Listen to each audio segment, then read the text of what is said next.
I will begin with a reading from the Sutra on the Buddha of Infinite Life, which is also known as the Larger Sutra. This passage is part of the description of Amita's Pure Land and is found in Part 1, Section 14, and it's the first and the fourth paragraphs of that section. So please join me in Gassho. Again, 7 jeweled trees completely fill that land. There are some made of gold, some of silver, and others made of beryl, crystal, coral, ruby, or agate. There are also trees made of 2 to 7 kinds of jewels. These jeweled trees are in parallel rows. Their trunks are evenly spaced, their branches are in level layers, their leaves are symmetrical. Their flowers harmonize, and their fruits are well arranged. The brilliant colors of these trees are so luxuriant that it is impossible to see them all. When a pure breeze wafts through them, exquisite sounds of the pentatonic scales spontaneously arise and make symphonic music.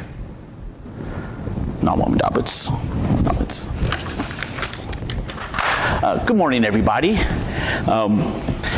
As the temple president, I have to attend, well, let me rephrase that. I get to attend many, many meetings, and I try to be involved with all, or at least most activities that the temple has.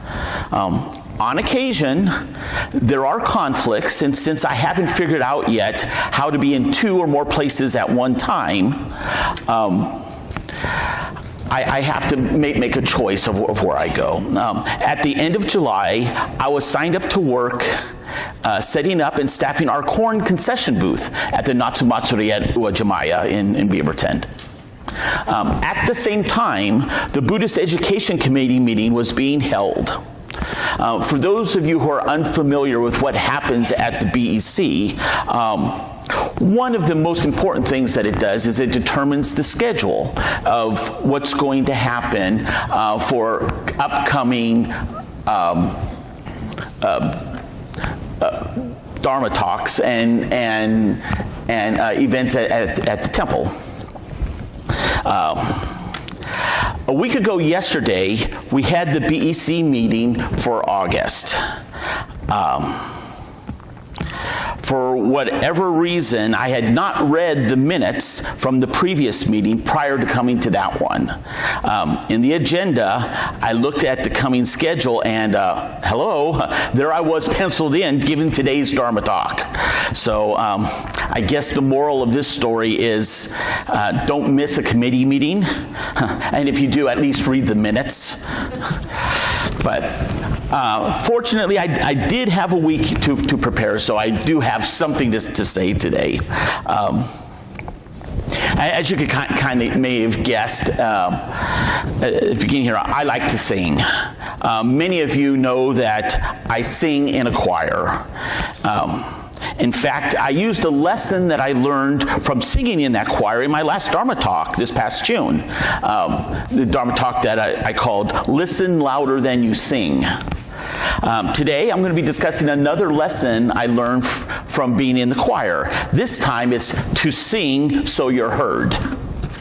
So they're kind of complementary points. For years, Maho, my wife, had encouraged me to find a group that I could sing in. I had many reasons for not doing this. Most of them were around a fear of having to do an audition.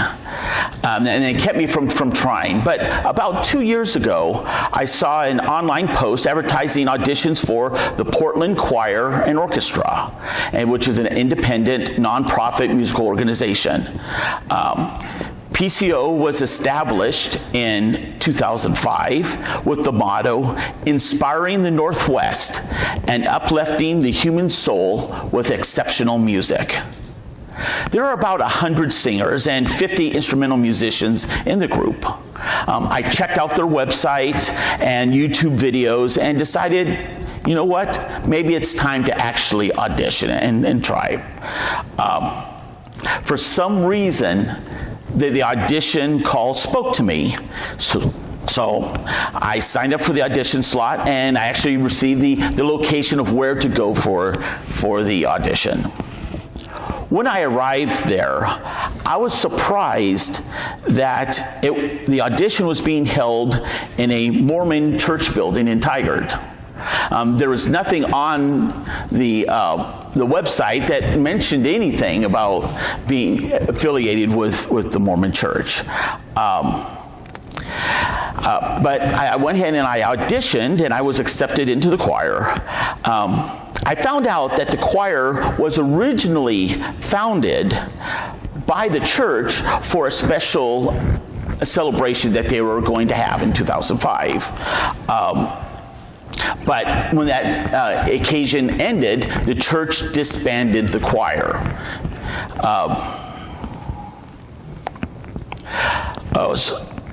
But the people of the choir enjoyed it so much and thought that there was actually something there that they wanted to continue. And so they formed a nonprofit organization and that was no longer affiliated with the church to continue singing. Now, while the PCO is no longer affiliated with the church and all people are invited and encouraged to try out and to join them, there are still some vestiges of the church within the choir. Not the least of being is that probably the vast majority of the people, maybe 99 out of the 100 people part of the choir, are Mormon. I don't know. But singing in a large choir is an amazing experience. The blending of individual voices and parts into a whole can be very powerful and moving. In my previous talk, I mentioned how you need to listen louder that you sing, that no one part is more important than any other. All parts are needed, whether it is the melody or harmony, the lead or the support. The basses are not attacking the sopranos, who aren't superior to the altos, and who don't distrust the tenors. This is absolutely true. It is, however, just as important to sing so you're heard. Every voice is vital and adds a thread to the great sonic tapestry woven by the choir. In the sutra passage I read at the beginning of this talk, it mentions the exquisite sounds of the jewels as they interact with each other as a gentle wind wafts through the branches. Each voice is a jewel leaf adding to the symphony.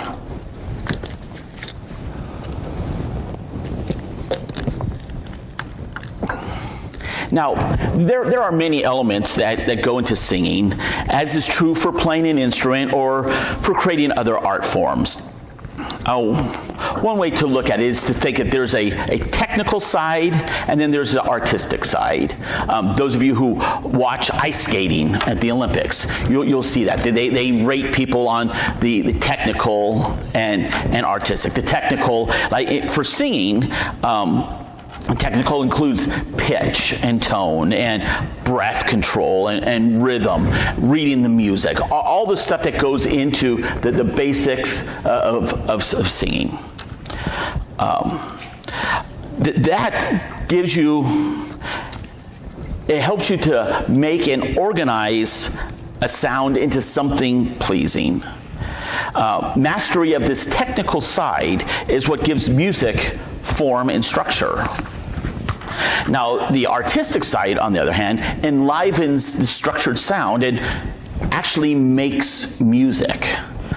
The singer, as a singer, what I would do is study the music and understand the lyrics, understand what is trying to come across. This is where the singer adds some kind of personality to the piece. You have to internalize the lyrics and express thoughts and feelings evoked by the music. You build a relationship with the words and the sounds. Now, much of what we sing in PCO, maybe 2/3 of it, is sacred in nature, and more specifically, it's Christian. I don't talk religion with my fellow choir members there, although some know that I'm a Buddhist. It could be that the lanyard I have my name tag on says Buddhist Churches of America on it, and so some people have asked, but beyond that, I don't really talk about it. But one person who knew my background asked me about singing pieces that we did for our Easter concerts. Now, we have during the year, we have 3 sets of concerts. We have a Christmas set, we have an Easter set, and then we have a summer set. Both Christmas and Easter are more sacred in nature, and the summer one is more secular. Now, for Christmas, I mean, Christmas is Christmas, and you hear Christmas carols everywhere. And so, for me, the religious side of the Christmas songs aren't quite so hard to sing. But when it comes to Easter, Easter is actually the heart of the Christian narrative. And this person asked me, who knew, how was it for me to sing these songs? That, and that was a good question. How can a Buddhist boy, the temple president and minister's assistant, really internalize and convincingly sing about the Easter story of crucifixion and death and resurrection and salvation? That's really not stuff that we talk about here. And at first blush, it appears to be completely incompatible. And it would be if I were to take the lyrics literally. But I don't. Instead, what I do is I look more to the theme of the piece rather than the specific words. The themes are of gratitude and compassion, love, sacrifice, community. These actually are what we are singing about, and which are quite familiar to anyone in Jodo Shinshu Buddhist tradition. And they do resonate with me. They are not at all difficult for me to internalize and for me to add my voice. I actually get kind of a subversive thrill knowing that I am adding a slightly different perspective to the music, that my interpretation is different than the other 99 people within, but it still is valid and is still part of it. I like weaving that Buddhist thread into the tapestry. I sing so I am heard. Now, in the beginning, when I read the bit from the sutra, I skipped over the second and third paragraph of the section. Those paragraphs describe the jeweled trees found in the Pure Land. There are gold trees with leaves, flowers, and fruits of silver. Silver trees with leaves of gold. Beryl trees with leaves, flowers, and fruits of crystal. There are jeweled trees with purple gold roots, white silver trunks, beryl branches, crystal twigs, coral leaves, ruby flowers, and agate fruits, and so on. The passage is rather long and repetitive. I am admittedly no Buddhist scholar, and I don't really know the symbolism and specific references that are made in this passage. I'm sure that the number of trees is significant, the color of the leaves is significant, the types of jewels and types of minerals are significant. I don't know what they are. But in my simple way, I read this to mean that there are many thoughts and ideas and manifestations of truth, all of which are part of the ecosystem of the Pure Land. All that we add and contribute, all of our thoughts, ideas, interpretations contribute to the great exquisite symphony of reality. We each are the jewels on the trees, so sing as you are heard. So in closing, please again join me in Gasho. These jeweled trees are in parallel rows. Their trunks are evenly spaced. Their branches are in level layers. Their leaves are symmetrical. Their flowers harmonize. And their fruits are well arranged. The brilliant colors of these trees are so luxuriant that it is impossible to see them all. When a pure breeze wafts through them, exquisite sounds of the pentatonic scales spontaneously arise and make symphonic music. Nam Amidabits, Nam Amidabits, Nam Amidabits, Nam Amidabits.